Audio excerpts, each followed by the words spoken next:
Ukitaka kuacha dhambi na kushindwa, unashindwa, kimbilia kwa Yesu. Yesu ataingiza badiliko katika maisha yako.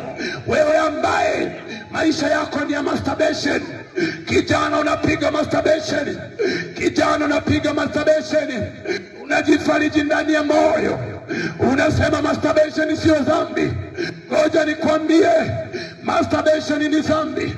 Masturbation ni dhambi, maana lile ni tendo la hisia. Unapolifanya lazima utamani mwanamke. Neno la Mungu linasema atazamaye mwanamke na kumtamani, huyo naye amezini naye. Kwa hiyo masturbation ni uzinzi kama uzinzi mwingine. Ni bora uache masturbation, unajiua wewe. Neno la Mungu linasema azinie na mwanamke ana akili, maana afanye jambo linaloangamiza nafsi yake.